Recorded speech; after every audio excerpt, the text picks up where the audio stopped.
Cool. Hey, welcome back to Edinburgh JS, the first meetup in quite a long time.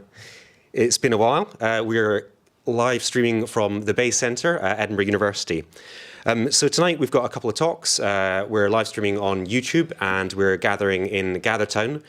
So if you've not got the link for that, then send us a DM on Twitter and we'll hook you up with the link. So tonight we've got two talks on JavaScript topics. We've got one on modern web development at scale with NX, and we've got another one on orchestrating and developing with GitHub bots. So I just want to say a couple of thanks before we kick off with the first talk. The first thanks is to the Bay Centre for hosting us this evening. Hopefully next month we'll be back with an in-person audience. Due to COVID restrictions and work from home at the Bays, we weren't able to accommodate people tonight. But thank you for them for giving us room to live stream from. Secondly, I'd like to thank Product Forge. We've got Alan from Product Forge behind the camera with a lot of live streaming equipment. There are several cameras pointed at me right now. Alan does a lot for the community with live streaming events and so on. And we're very grateful because without his help and Product Forge's help, we wouldn't be able to do this evening. Thirdly, I'd also like to thank the Scottish Government's Ecosystem Fund. They have provided some money for us to get back started. I think it's very important to have a community for developers in Edinburgh. We just know how much how important it is to have interesting, innovative, and an inclusive community. And I think that meeting up and hearing from developers in the community can help us with mentoring, showcasing what people are working on, hiring, talking about opportunities, and also finding other people's opportunities that you can help with. So we're looking forward to the next year. Hopefully we'll be back to normal pretty soon. So with that said, I am going to hand over to Reres, who is doing modern development at scale with NX. Cool. Awesome. Do I start? Okay. Cool. Welcome everybody to the Edinburgh JS show. On this first episode, we're going to talk about, like Jamie said, like modern web development at scale with NX. A bit about me. I'm Raresh. I work at Narwhal.io. So it's actually the company that created and maintains the open source tool called NX, which is what I'm going to talk about today. I'm also part of the Glasgow JS organizing team. So if anybody has ideas for workshops that they want to do in the future, let me know. And I'm also an Eched.io instructor, so I have some courses on RxJS, TypeScript, Apollo GraphQL. And yeah, I also I live in Glasgow. I've been in there for a long time, and I traveled here. You can find me on Twitter. Those are like double underscores and then my name. And random fact, like one of my favorite, my most proud lockdown moments last year, it was just building like this tunnel system / playground in the garden for my cats. They seem to like it. So now that we got random facts out of the way, let's talk about React. So if you're just building a simple app just to remind you to drink some water, probably you don't need too much tooling, right? So, right, it's like if you have like a simple JavaScript file or if you have like a function, you probably don't need to add TypeScript on top of it, right? It's not going to bring you as much value. You don't need all of that extra structure. But in real life, like in a company, it doesn't always go that way. You might have a React app. You might have multiple websites, maybe using different technologies. You might have another team creating some widgets that are loaded in as micro frontends into these different apps. And they need to interact with those apps, right? So the widgets maybe have a specific size. They send specific events to the apps. So there's like tight integration between those apps. And again, they might be operated by different teams. You might have a design system. So you might have some buttons, maybe a drop-down, again, being imported and used by those different apps. And again, there's like tight integration. Like those apps expect those buttons to work in a certain way, to have a certain size. You might have APIs written in Node or in different technologies like .NET. You might have like specific interfaces between those APIs and the front end that you need to maintain, right? So whenever somebody changes the return value of an API endpoint, maybe you're going to need to update the front end as well, right? So it doesn't break. So you could do versioning, right? You could do versioning of your APIs, but then you need to keep track of that. Like what version is the React app on? What version is the Next.js app on? What happens if we upgrade? What's going to break if we upgrade? What if there's a breaking change? Same for those components. Like how do you get those components to the different apps? You might publish them on some internal repository like NPM, right? Because that way it can be shared. Like each app can start importing each component. But again, what if they change? So let's say the apps are on like V1 of the buttons, but then somebody has like a really urgent change. They found, okay, this is like an urgent change. We need to push it out. They update the buttons. It gets deployed. Then it's up to the teams to see if they can update those buttons to the correct version and make sure their apps don't break in the meantime. So it's complicated. Like how do you scale development of this kind? Monorepos solve a lot of these problems. So what that means is, what if you could put all of those projects in the same Git repository? Then it becomes easy to search across the entire code base. If somebody makes a change to one of the buttons, they can, in the same commit or in the same pull request, they can update the front-end apps using them as well. Because imagine the developer that makes the change, they're probably like the most aware of the change at the time. They might be the best person to actually update the apps using their component as well. And you know everything works together at each commit. So if somebody updates the return value of some API endpoint, they can just update the front end in the same commit as well. Like you don't have to worry about versioning. You don't have to worry about what's going to break at each point.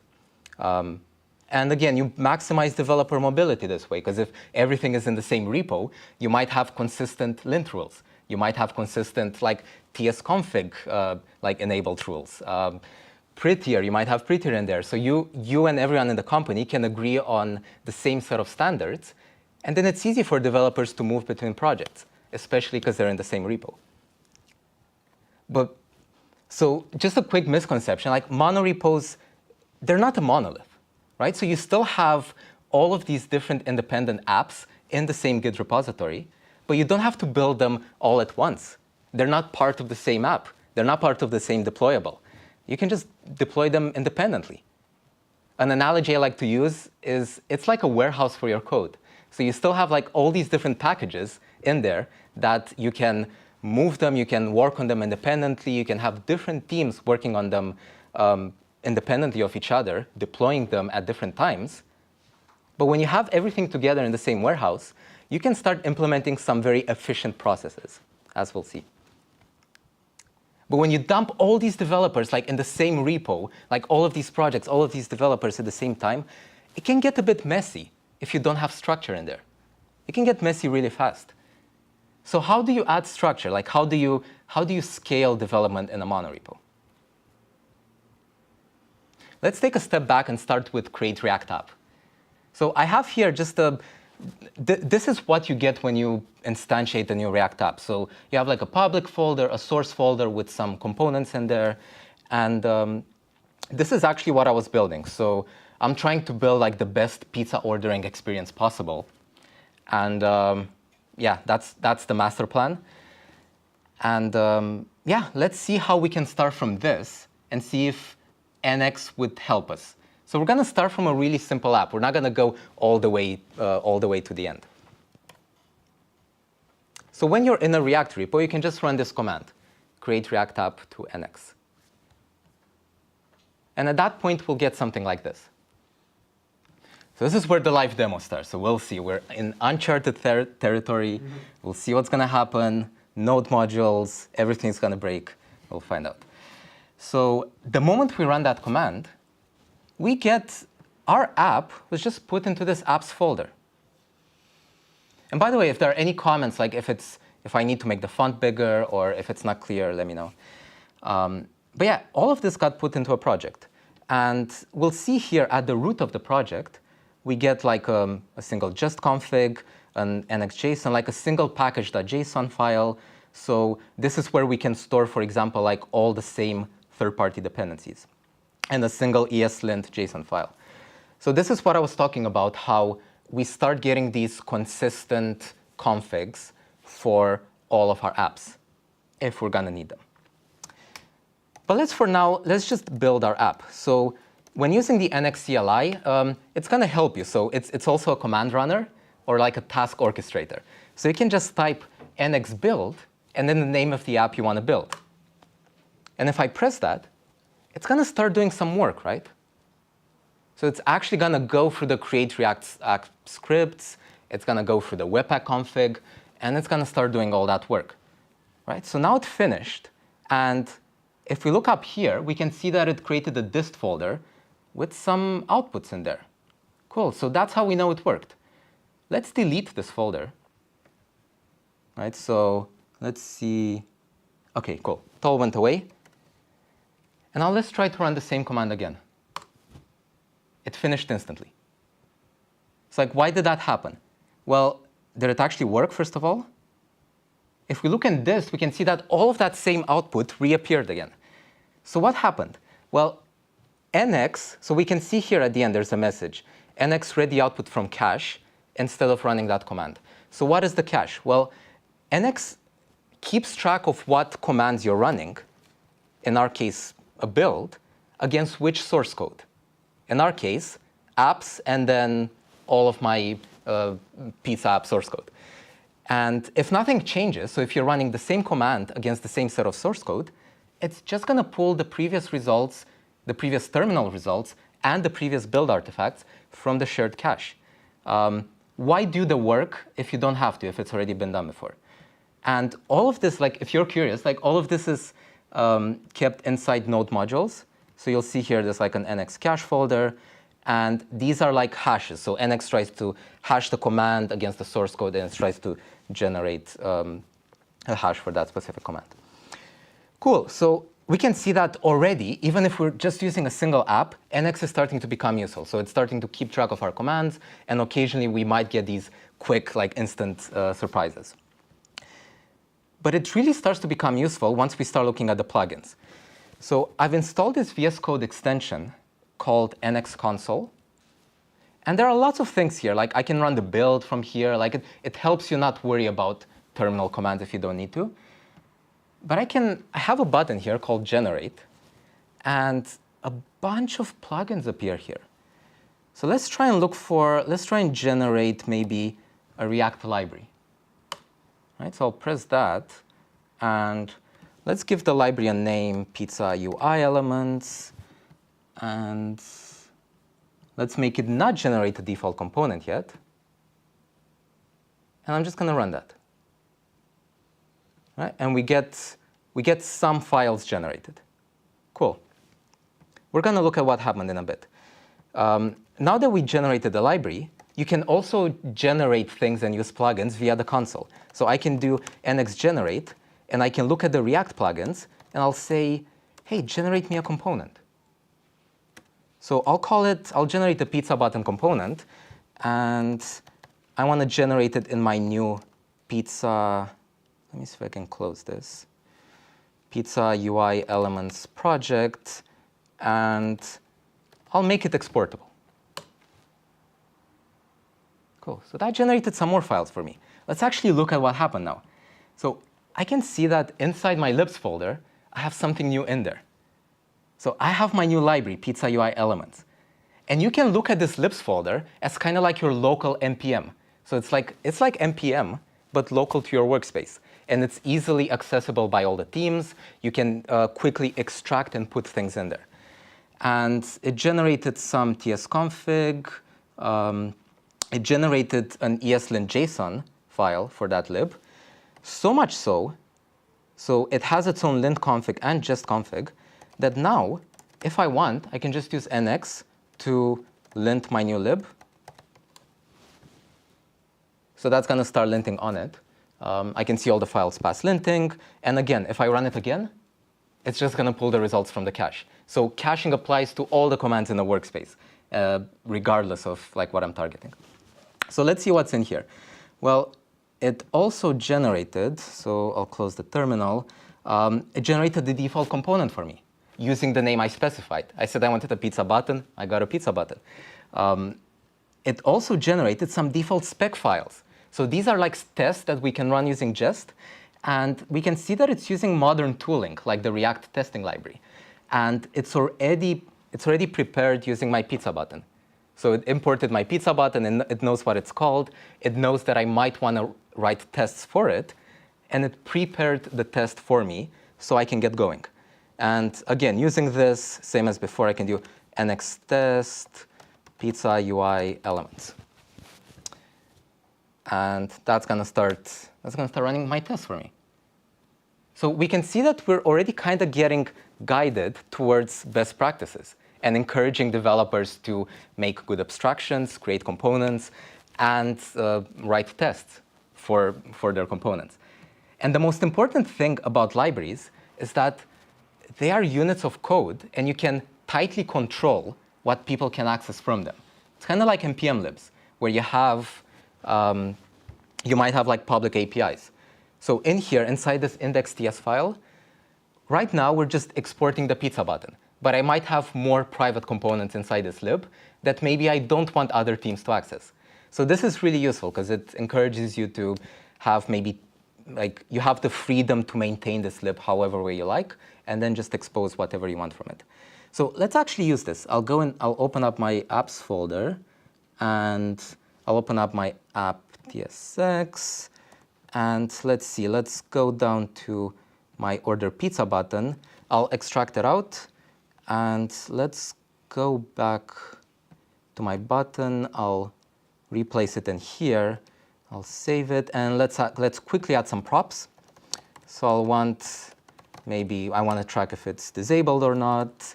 I want to keep track of a label, and then in here, let's just replace this. And again, in here, props.label, and also, I'm just going to import the button from Chakra UI.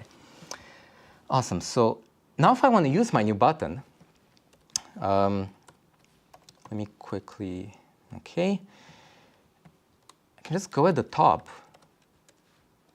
write an import statement. And then where does it come from? Well, I have this nice import now pointing to my new lib. So this is the name of my workspace.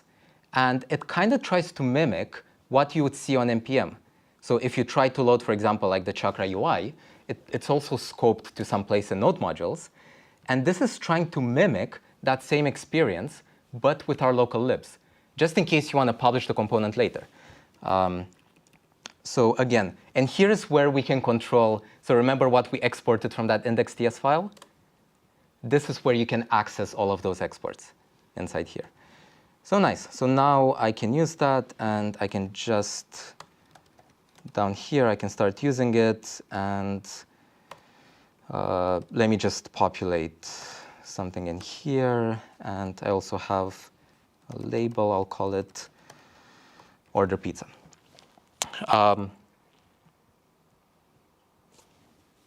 Cool. So we set that up. But there's more things we can do with plugins. So it's not just about generating components. They can actually become smarter than that. Oh, how do I? OK. Let's generate a storybook configuration for my pizza UI elements lib. So we talked about having like a design system. Normally, you'd have to like set up storybook, configure it, extract the button, set up the stories. In this case, oh, I forgot the generate word. I'm going to get asked some questions. So I'm going to get guided through this process of like setting up a storybook. Do you want to configure some end-to-end tests? Yeah, sure. Let's see what that's going to do. Automatically generate stories files for the components? Yeah, sure, let's do that as well. Generate some spec files. Yeah, I'm going to do that as well. So I'm not actually going to run this because it's going to do like a large npm install.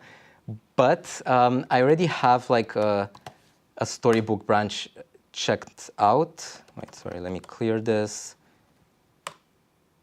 And then I'm going to go to my storybook branch. So this is what you would get if you would actually run that command if you had a bit more time. Going back to my libs folder, we can see that we have some stories file now next to my button. And it's importing my component. You can see here at the top. It's importing my props. It knows about the props. It's loading my component as the return value to my story. And interestingly, it knows about all the props. So it looked at the component, what props it has. It saw it has like a disabled state, which is a Boolean, and it saw it has a label, which is a string. So it pre-filled in all of those props in my storybook config, so much so that now, if I manage to open the terminal, I can just do nx storybook, and I can open up. Oh, I think I might need to do an npm install anyway.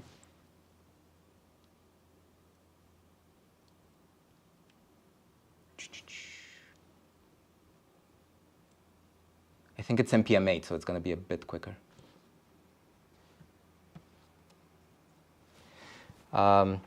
Cool. So that finished. And now I can run storybook on my pizza UI elements lib. And let's see if that's going to open up.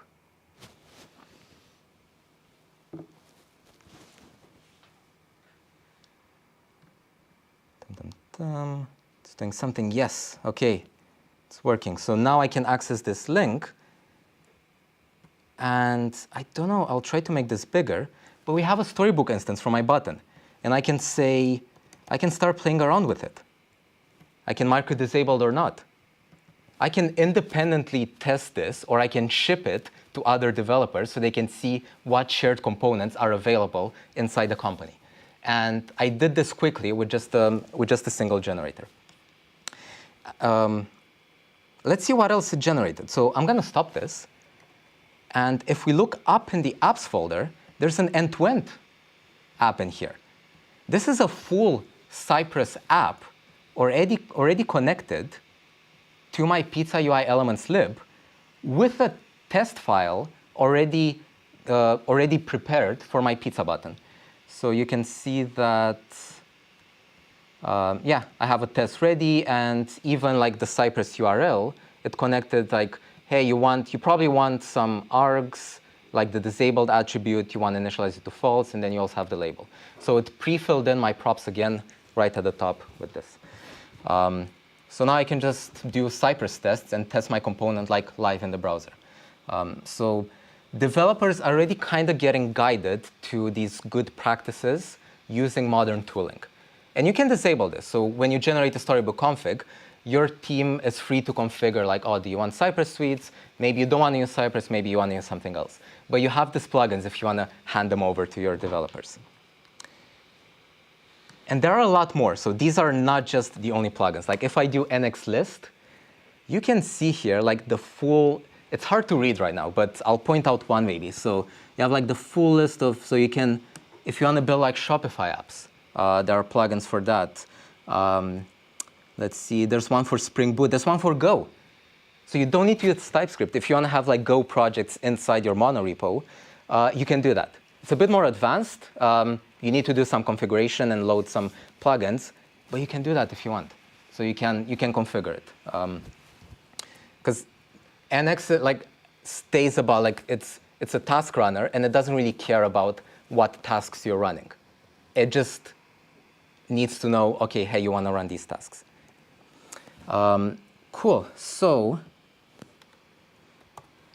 you might also be asking, since we're making it so easy for developers to like generate all these libs and all these apps, like different technologies, you might have like Next.js apps, Cypress apps, all of these libs, and they're being extracted away. Won't it be hard to like upgrade to specific versions? What if a new version of React comes out with a lot of breaking changes?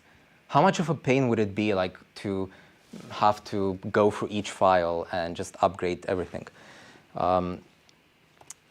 So if I can just clear this, NX does come, I'm not going to run this because it might, I'm already on the latest version, but it does come with a migrate latest command. So, or you can specify like whatever version of NX you want, and it's gonna pull over some source code generators that are gonna look through your whole workspace, like your source code files, and it's gonna try to upgrade them based on the latest breaking changes of the libraries you're using. So it's gonna see like, hey, you're using Storybook, you wanna upgrade from Storybook 5 to 6. So it's gonna see like, oh, it changed from knobs to controls or whatever, like there was an update. So it's gonna try and upgrade your workspace to be on the latest Storybook. The NX team is constantly like keeping track of what all the other libraries are doing, what breaking changes they're introducing, and usually like they're making sure to add specific migrators so it can help you if you want to move to a newer version. Nice. The next thing I wanted to show is that NX knows about your dependency graph. So again, when it's going to get complicated, then you're going to start having all these complex dependencies about it within libs in your workspace, it might get hard to keep track of what's using what projects you're on. So if I run this, I can see like a drawing of all my projects in the repo now. So I can see that I have my main app, and I have this pizza UI elements lib, and I can see that I also have some Cypress tests. And both the Cypress tests and the pizza app depend on my pizza UI elements lib, including the button. So this is nice. It's kind of cool to be able to trace your library and see like how it's being used by, so you can trace it all the way up the tree and see how it's being used by different apps. However, so I have nothing committed right now. Let me make a change to my app. Right, I'm going to say this, and I've just made a change. And now I'm not going to print just all the dependencies in my app. I'm going to print the affected dependency graph. What happened? Oh, so when you, OK, I'm going to print the affected dependency graph. And I need to compare it to what? Like, what do I want to compare? When you want to compare like what's been affected, you want to compare two things. So in this case, I want to compare what's been affected since my head commit, since that base. So if I show a project, I can see that just my monorepo pizza has been affected. If I close this and then I go back to maybe my pizza button, and I change something in here, and then I run the affected graph. Now you can see that everything has been affected, including my end-to-end tests, right? Because if I've changed my pizza button, there's a potential danger that maybe now I'm going to break my end-to-end test. So those are being marked as affected as well. But why is that important? Like, you don't just want to look at drawings all day. Well, instead of printing the affected dependency graph, I can lint the affected projects since my head commit. And that's going to lint all 3 of my projects. Of course, if I run this command again, it's going to pull everything from cache, and it's going to finish instantly.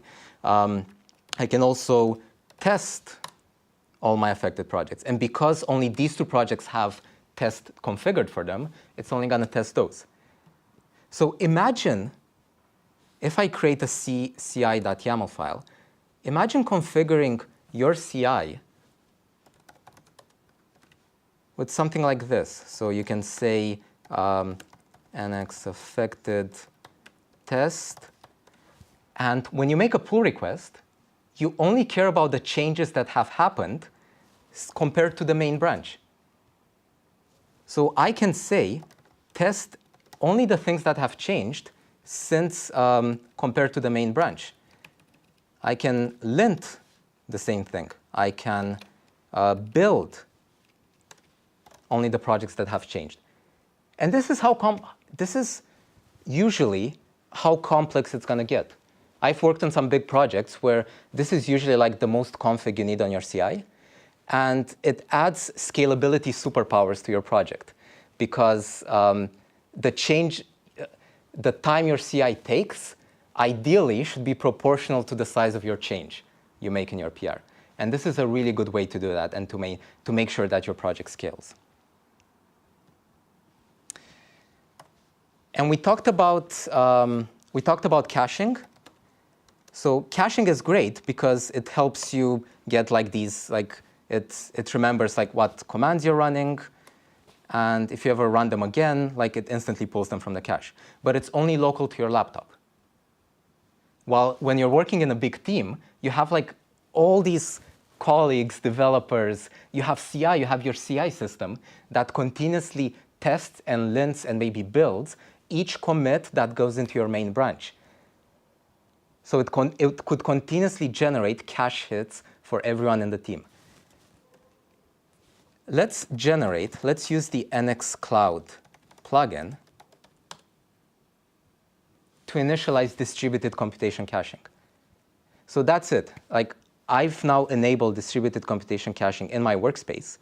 And if I go in my nx.json file, I can see that it generated this access token in here. Now, all I need is to just commit this, push, and then everyone in the team will have access to it.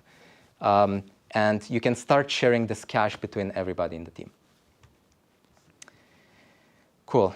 And the last thing I want to talk about is NX gives you, so the moment you start having this distributed cache, like this remote cache that anyone in your team can share, you can start doing some pretty cool things.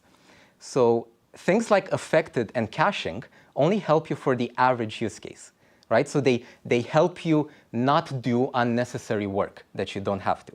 But in the worst case, you might have some cases where you affect everything in a project. In those moments, you cannot pull from cache because everything has changed. Everything has to be recalculated. The only way you can scale in those instances is if you start distributing your work among many agents within your CI. And usually this is not easy because you have to split up your tasks. You have to configure different agents to run different tasks. If those agents generate artifacts like builds, you have to make sure that those artifacts get back to the main agent.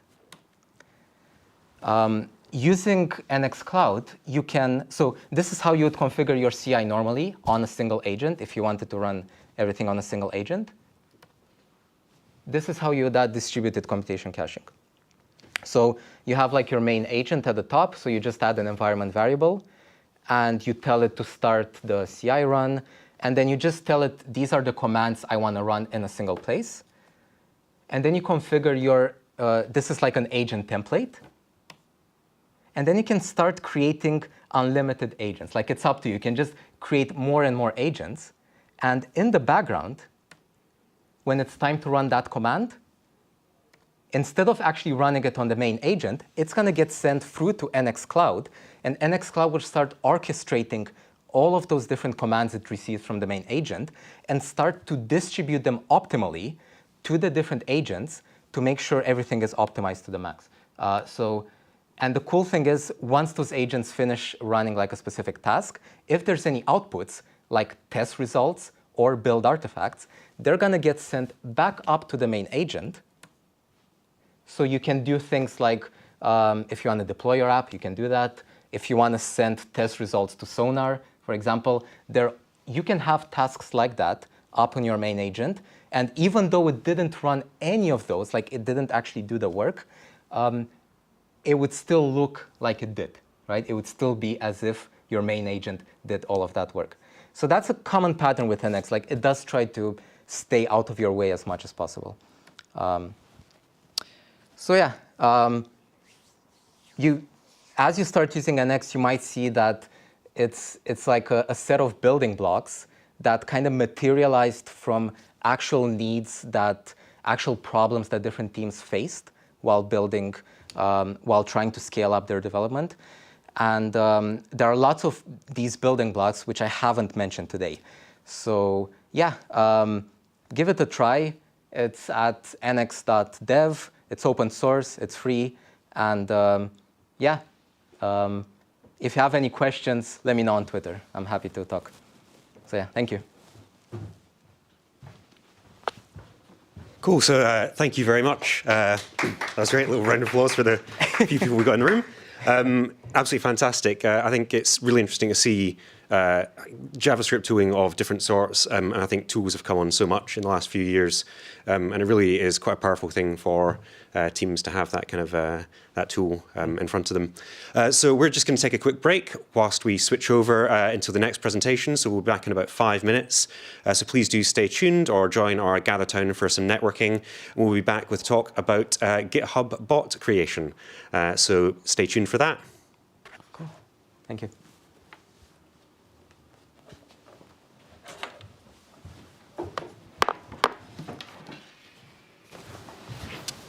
That was amazing. Yeah. Yeah.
Brilliant, welcome back.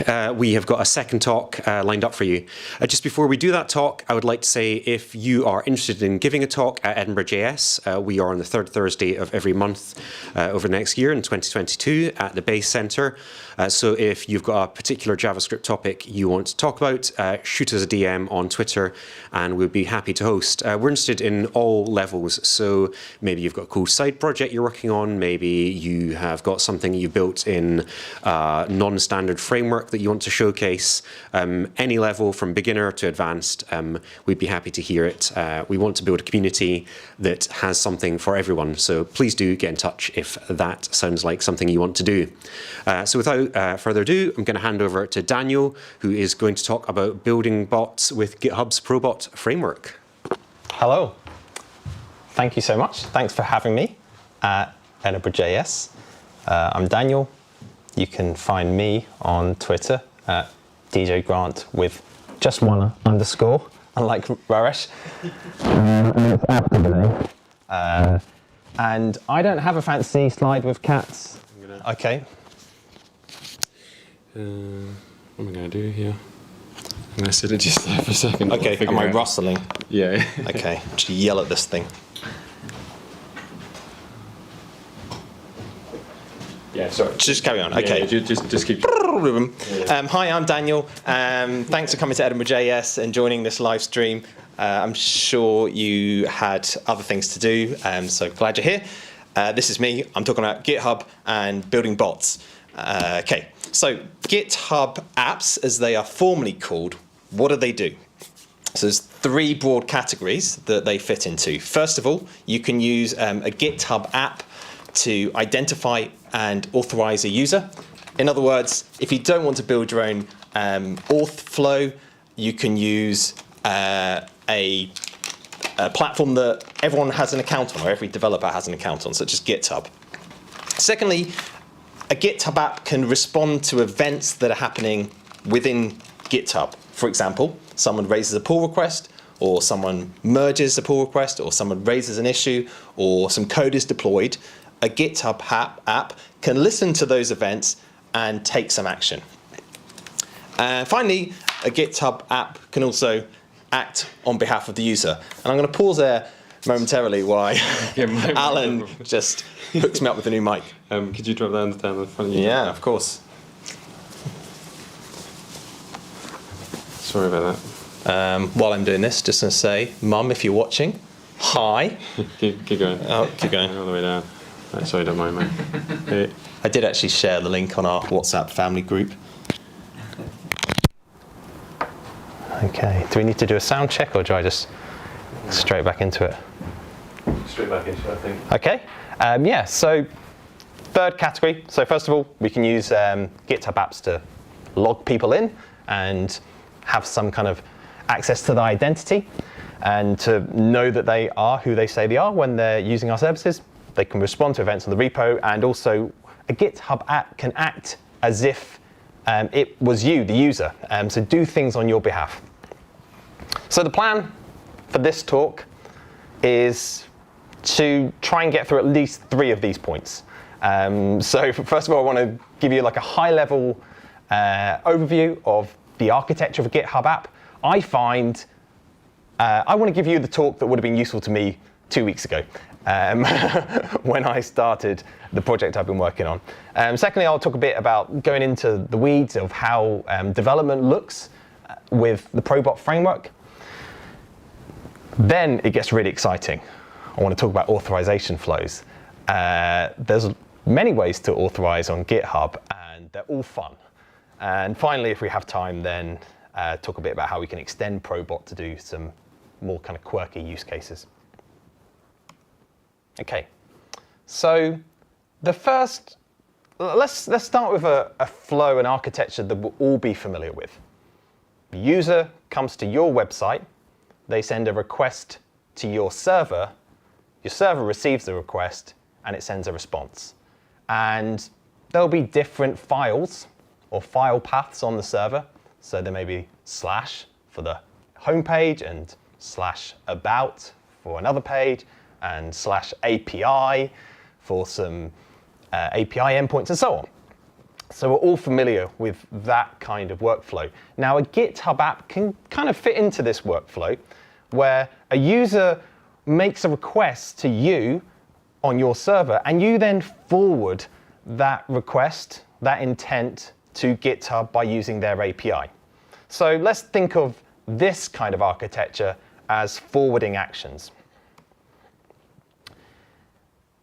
In code, that might look something like this. If you have a Connect-style server-side application, you declare the route, API route that a user is going to call, in this case, /report issue, and we'll use GitHub's OctoKit client, which I've got to say is really good.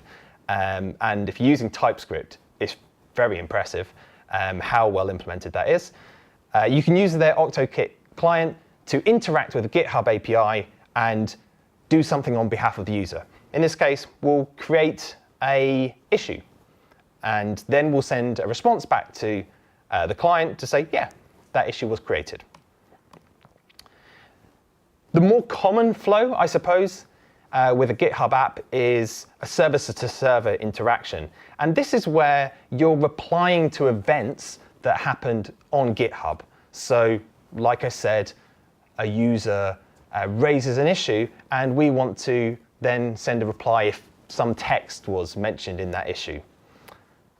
So this is a server-to-server interaction, and here you're not acting on behalf of the user, you're acting as the bot itself. So when, say, a bot would create an issue, and it's acting as itself, you'll see there's a little avatar, which would be the bot's avatar rather than the user. Using the Probot framework, the code for this looks something like this. We have, it's kind of similar to Express, but rather than declaring different endpoints like /API, /issue, /API, /repo, and so on, there's actually just one endpoint because all of these events from GitHub are sent in a webhook, and a webhook has one location, which you tell GitHub. This is the place to tell me about events, so I'm going to subscribe. And then you match particular event types. So in this case, we're matching that an issue has been opened, and Probot gives us a context object in which we can inspect the details of that event. Bots can in turn trigger other events. Here's a nice example of one bot finding a vulnerability in a dependency, another bot sending a PR to fix it, the CI verifying the PR, and then a bot merging it, and then finally a bot celebrating that with a GIF. So when events are triggered, they can be received by bots that are installed, or GitHub apps that are installed on that repository, and the actions they take are just first-class events like anyone else.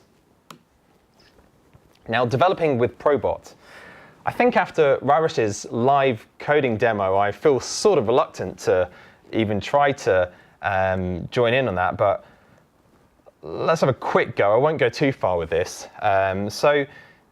Probot has a create Probot command. Create Probot app. See, Probot test.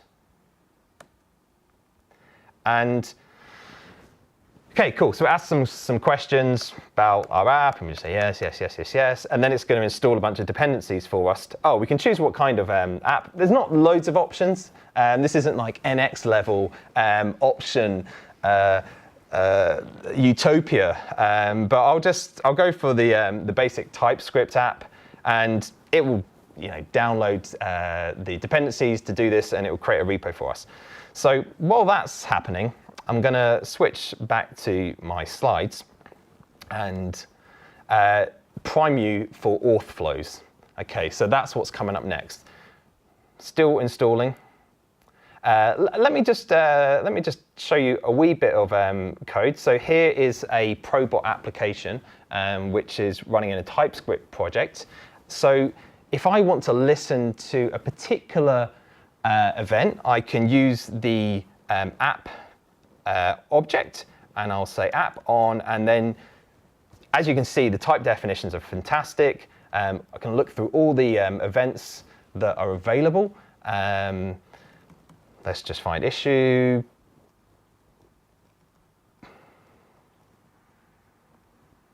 Lots and lots of events. So you can start to see how powerful these bots can be and the sorts of workflows that you can build.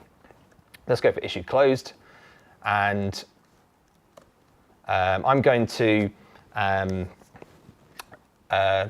use OctoKit to kind of respond with an issue comment.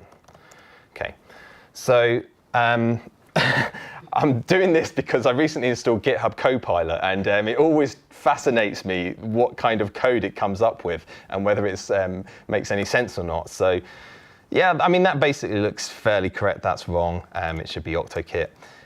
So there we go. So fantastic type definitions. You've got little helpers like here. This allows us to create an issue object, which we can pass to the comment constructor.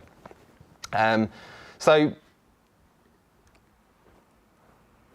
just one thing to point out on this, I suppose if you're used to writing sort of connect or express routes, you would think, okay, and now I've done this, I need to send a response like res.send.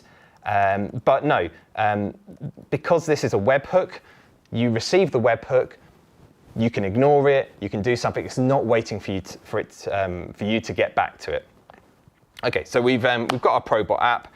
I'm going to cd into that and start running this. Now, this is quite cool, and I want to give some credit to the Probot team for making some really nice tooling here. Straight away, we don't have a Probot app because there's things you have to do on your GitHub account to register the app and so on. But it's really nice in that it's created this little scaffolding website where it recognizes that you don't have a .m file that's set up, and you can click this button to register your app, and it takes you through a kind of a workflow to do that. Okay, I won't go any further with that demo. I think it might be a bit boring. So let's get back to auth flows. So there's two primary types of auth flows with a GitHub app, or with GitHub in general. So one is a GitHub app in which GitHub app acts as a bot, and it is installed either in one single repository, or you can install it in all repositories within your account, or if you're an organization on GitHub, you can give that bot access to all of the repositories in that account. So that means if a user is removed from the organization, or if you were to lose permissions for a particular repo, the bot would be unaffected by that because the bot has its own permissions for a repo or for an organization or account. On the contrary, an OAuth app is pretending to be you. So here is an OAuth app where Probot is actually, or the GitHub app is acting as a different person. So it's taking someone else's identity. And it will have access to everything that person has access to. So if you lose permissions to access a particular repository, so does that OAuth integration.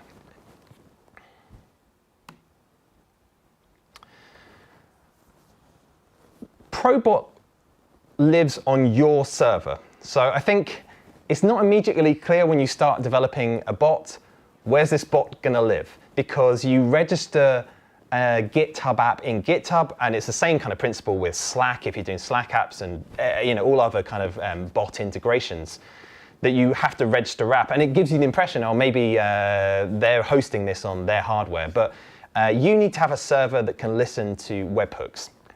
So Probot lives on your server, and you'll use the OctoKit client to send requests to GitHub's API to do stuff on GitHub. In order to make those requests, we need some kind of authorization. And to get authorized, we need to acquire a token. Fundamentally, that is the principle behind authorization. To get from your server, to make a request from your server to GitHub server, you need a token. There's different types of tokens, but in any instance, you need a token. So how does it work with a GitHub app? First of all, you need a private key. So a PEM, cryptographic private key, which you can create inside the GitHub UI. Secondly, you need a secret. And thirdly, you need some identity credentials of your Probot app. So here's Probot's ID. It's got its client ID and its app ID. Take them, mix them together, and produce a JSON Web Token. Now, that's the first part. So you take those things and you produce a JSON Web Token. The second part is when we authorize a user, that's me, by the way, in case you didn't know, the user will go to github.com/installations or whatever it is, apps/ whatever your app name is, and will say, I want to install this app on my account or in this repository. And GitHub, according to the configuration you've given it, will send a request to your server with a code, not a private key, not a secret, not an ID, a code. Okay, they're different. And your server will take that code and will use the JWT that it generated in the last step to sign it and pass that back to GitHub. GitHub then takes that signed JWT and finally gives you the magic token. Now, you've got a token in which you can make API requests on behalf or for this particular user's repository. So as code, this is what you need to write. Absolutely nothing. This is all managed inside of the Probot framework. Thank goodness, because that's quite a complicated auth flow. Now, how does this look in practice? What do we do? How might this play out, this kind of this app?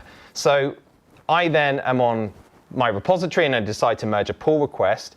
GitHub recognizes that event's taken place. It sends an event to my server, which is running Probot, and it can decide whether it's going to listen to that webhook event or it's going to ignore it. And if it decides if it's going to do something about it, it can make an API request, and it will use the token that was generated in the previous auth flow to send along with the API request to say, yep, I've got privileges to do the thing I'm asking. Tokens expire after an hour, so there is a bit of a little handshake that goes on to refresh the token, but thankfully, again, that's all managed by Probot. And in fact, whenever you're inside using the Probot context, with the exception of an app just being installed or uninstalled, the OctoClick client is always authorized. So you don't need to do any auth ceremony there. Yeah. So here's your authenticated OctoClick client. Now, OAuth. This is where I want to log someone in on my website. So here's my website, and I've got a login button that will take someone through GitHub's OAuth flow. So the user comes to my website, they click on the login button, and that button will redirect them to github.com, and there's a special URL which will be like /oauth and then some query parameters, which will be your application ID and so on. So GitHub then presents a kind of a modal for the user to say, yeah, do you want to install this, or do you want to allow this application to act as you on your behalf? So the user says yes. Now, GitHub will then redirect the user back to a URL that you have provided on your GitHub app with, can you remember what this is? No, that's not the JWT icon. It's a code. Yeah, it's a code. So GitHub gives us a code, not a secret, and we can take that code and then we do a little dance with GitHub.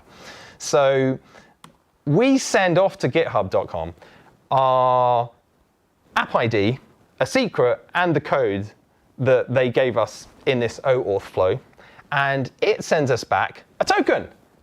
So now we've got a token and we can act as the user. So this is what's called an OAuth app token, which means the kind of requests you can make with the OctoKit client or the REST API or the GraphQL API in GitHub will be slightly different to what an app can do. So you'll be able to do things that the user is privileged to do on their behalf. And of course, if you want to kind of keep acting as upon the user, I might store that token as a cookie or in a cookie on my website so that whenever they make subsequent requests through my website, I can kind of retrieve that token. It could also be stored server-side, but if you wanted to have a completely stateless application, then you could just keep the token and use, there's a good Express middleware cookie session, and you can kind of encode the token in the cookie. So as code, it looks like this. First of all, so coming back to the diagram, going from this point, GitHub is sending the code to our server, and oops. So at that point, we receive this request that comes in, and there is a query string. Sorry. This is where the user is going to go. Skip that. This is where GitHub will send us, and there will be a query string here that includes the code that GitHub has given us. So it's in the URL. And we can use that code along with the secret and the ID to create an authorization object. There's a library, an OctoKit, OAuth user, auth something, auth, npm module, which you can install to create that user object. And then once you've got that auth object, you can pass it to an OctoKit constructor to create an OctoKit client. And then you can make API requests. OK, I think there's a bit of time to talk about extending this kind of short chapter in this little whirlwind journey. So this has been really useful for me, thinking about doing kind of more fun stuff with ProBot. So I think most bots will just listen to webhook events and then they'll interact with the repository through the GitHub API. But you might want to have an app which has like a website, and there's like buttons and things you can press, and you do this, and it's going to do this on GitHub. In which case, you're probably going to need both a GitHub app installation and an OAuth authorization as well. So out of the box, ProBot, you just export this app function, and when you run npm start, it uses this app function to boot up basically a glorified Express server with like a nice abstraction on event emitter. We can pull that out into a module, and we can then pass it to a run function, which is provided as part of the ProBot library. So that doesn't really buy us anything other than a bit of modularity.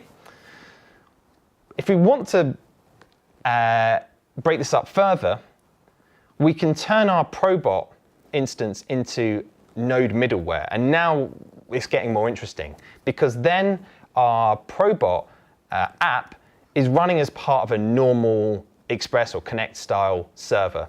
So we take the middleware that's been created using ProBot's create node middleware function, and we use that pass to our Express server, app.use ProBot middleware. And as you can see here, I'm now combining my server, the cookie session middleware, which allows me to store an OAuth token, and some API routes and auth endpoints for handling OAuth authorization, which you need to do yourself, and even a static app. that's all from me. This photo was actually taken about 1 hour ago, downstairs in the base center. It seemed like a good omen that there was an actual robot there greeting me in the building. I'm Daniel Grant. If you want to say hi on Twitter, of course, do, and be happy to answer any questions. Cool, brilliant. Thank you, Daniel. That was excellent. One thing that I enjoyed during that is with Copilot on, I thought, why not do a talk where Copilot generates code and you have to talk about it during the talk? So maybe if people want to come back and do that, you know, we'd welcome it back. So some live debugging of AI there. Next time, it's February the 17th, third Thursday in February. We will hopefully, fingers crossed, pandemic permitting, be back in person in the Bay Centre. Please do join our group and Meetup because the RSVPs for the limited tickets will be there. Please do follow us on Twitter. We're Edinburgh.js. That's where we will announce talks and let people know what's going on, and also just build a bit of community. So thank you for tuning in. I hope that you've enjoyed it, and I hope to see you in person next month. Ooh, nice. I need to shuffle some paper.